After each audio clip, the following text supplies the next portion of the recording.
अस्सलामु अलैकुम प्यारे दोस्तों, आज के इस वीडियो में हम आपको एक औरत की कहानी उसी की ज़ुबानी बताने वाले हैं जिसको सुनकर आपकी आंखों में आंसू आ जाएंगे। ना ही सिर्फ आपकी आंखों में आंसू आएंगे बल्कि आपका दिल भी रो देगा और आपका ईमान बहुत ही ज़्यादा ताज़ा हो जाएगा। तो दोस्तों, आज की ये वीडियो आपके लिए बहुत ही ज़्यादा ख़ास वीडियो है और खास करके उन लोगों के लिए ये वीडियो बहुत ही ज़्यादा ख़ास है जिनको अल्लाह पर यकीन बहुत ही कम है, जिनको अल्लाह पर भरोसा बहुत ही ज़्यादा कम है। तो दोस्तों, आप इस वीडियो को पूरा आखिरी तक देखते रहिए और आपको मालूम चलेगा कि अल्लाह ताला किस तरह से अपने बंदों की मदद करता है। तो दोस्तों, आप इस वीडियो को पूरा आखिरी तक देखते रहें और जल्दी से आप इस वीडियो को एक लाइक कर दीजिए और चैनल को भी सब्सक्राइब कर लीजिए, क्योंकि हम आपके लिए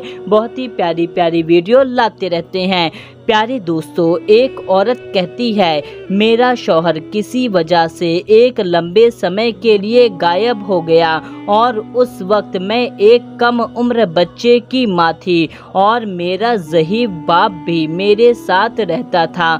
हमारी गुर्बत और मुफलिसी इंतहा को थी और अक्सर हमारे घर में खाने को कुछ ना होता था। अगर दोपहर को खा लेते तो रात को भूखा सोना पड़ता, अगर रात को खा लेते तो दिन भर भूखा रहना पड़ता था। लेकिन इस हाल में हम सब्र के साथ अल्लाह का शुक्र अदा करते थे। एक रात ने भूख और अखलास ने तो हमारा वो इम्तिहान लिया जो इससे पहले कभी ना लिया था।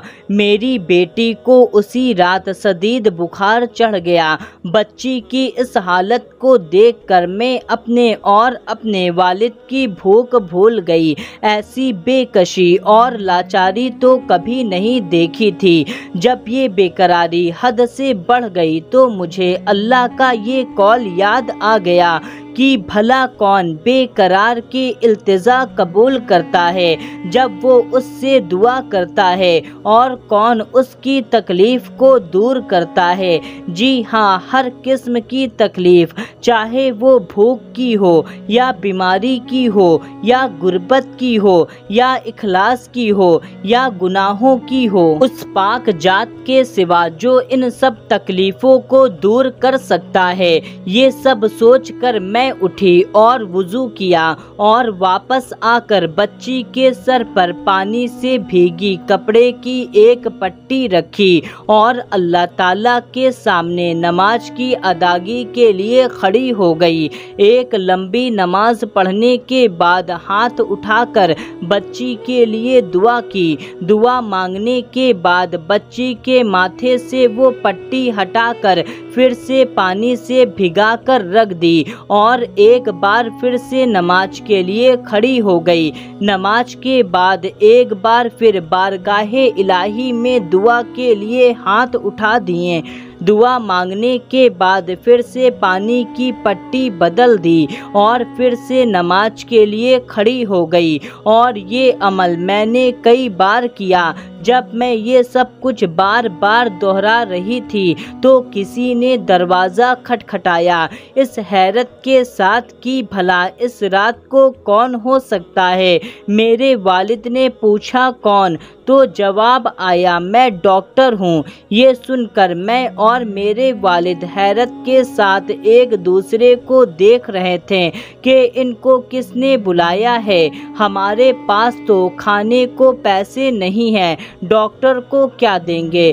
फिर मेरे वालिद ने दरवाज़ा खोला तो डॉक्टर आते ही पूछा मरीज़ किधर है, तो मैंने सादगी के साथ हाथ से इशारा कर दिया।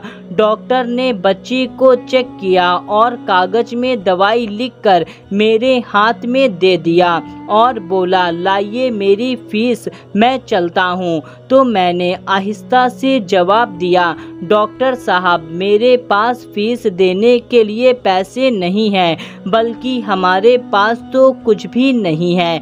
ये सुनते ही डॉक्टर गुस्से से दहाड़ते हुए चिल्लाते हुए बोला, जब फीस देने के लिए पैसे नहीं हैं तो मुझे आधी रात को क्यों बुलाया, क्यों टेलीफोन किया। डॉक्टर डॉक्टर के मुंह से टेलीफोन सुनकर मुझे लगा कि डॉक्टर गलती से हमारे घर आ गया है। फिर मैंने हिम्मत करते हुए डॉक्टर से कहा, डॉक्टर साहब, हमने आपको टेलीफोन करके नहीं बुलाया है, हमारे यहाँ तो टेलीफोन है ही नहीं। तो ये सुनकर डॉक्टर ने मुझसे पूछा, क्या ये फला शख्स का घर नहीं है? मैंने कहा, नहीं डॉक्टर साहब, फला शख्स हमारे पड़ोसी हैं। ये सुनकर डॉक्टर थोड़ा खामोश रहा, फिर हमारे घर से निकलकर पड़ोसी के घर चला गया और हम शर्मिंदगी के साथ खामोश बैठे रहे। थोड़ी देर गुजरा था कि डॉक्टर हमारे घर फिर आया, आंखों में आंसू और रोई हुई आवाज से बोला, अल्लाह की कसम, तुम्हारे घर से उस वक्त तक नहीं जाऊंगा जब तक तुम्हारा किस्सा ना सुन लेता। फिर मैंने अपना पूरा किस्सा बयान किया कि किस तरह से मेरे शौहर हमें छोड़कर गायब हो गए हैं और हम किस तरह से इस गरीबी और इस मुफलिसी के आलम में जी रहे हैं और मेरी बेटी किस तरह से बीमार पड़ गई। मैंने अपना पूरा किस्सा सुना डाला। किस्सा सुनकर डॉक्टर उठा और वहां से चला गया। फिर थोड़ी देर के बाद डॉक्टर आया तो उसके हाथ में खाने के लिए खाना, बच्ची के लिए दवाई और बहुत सारा राशन का सामान अपने साथ लाया और साथ में उसने बताया कि उसके हॉस्पिटल की तरफ से उसे हर महीने एक वजीफा दिया जाएगा जब तक अल्लाह चाहेगा। तो प्यारे दोस्तों, आपने देखा कि अल्लाह ताला ने इस औरत की किस तरह से मदद फरमाई। दोस्तों, इस कहानी से हमें बहुत सारी सीख हासिल होती है। पहला तो ये कि हर हाल में हमें अल्लाह ताला का शुक्र अदा करना चाहिए और सब्र के साथ काम लेना चाहिए, क्योंकि वो अल्लाह है, वो कोई ना कोई रास्ता ज़रूर से निकाल देगा। दोस्तों, अब आप सोचें कि अगर आप बहुत ज़्यादा परेशान हैं, किसी मुसीबत में घिरे हुए हैं और आप अल्लाह ताला से दुआ मांगते हैं, फिर जो आपकी बड़ी से बड़ी मुसीबत होती है वो मुसीबत कितनी जल्दी और आसानी से टल जाती है और हम समझ भी नहीं पाते कि इतनी बड़ी मुसीबत हमारे सर से कैसे टल गई। तो दोस्तों, इसमें सिर्फ और सिर्फ अल्लाह ताला का करम होता है कि वो एक पल में हमारी मुसीबत को टाल देता है। तो दोस्तों, हमें हर हाल में अल्लाह तबारक व ताला पर भरोसा रखना चाहिए, अल्लाह ताला का शुक्र अदा करना चाहिए।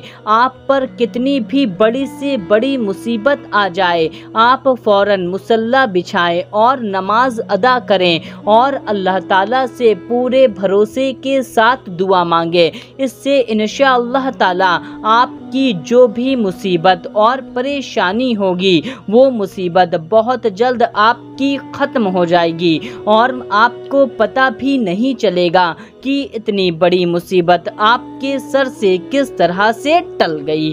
तो दोस्तों, इस वीडियो को आप ज़्यादा से ज़्यादा लोगों तक शेयर करिए और ख़ास करके उन लोगों तक शेयर करिए जो अपनी परेशानी को लेकर के एकदम टूट चुके हैं, जो ना उम्मीद हो चुके हैं। और दोस्तों, कमेंट करके हमको ज़रूर बताएं कि ये वीडियो आपको कैसी लगी। मिलते हैं, तब तक के लिए अल्लाह हाफ़िज़।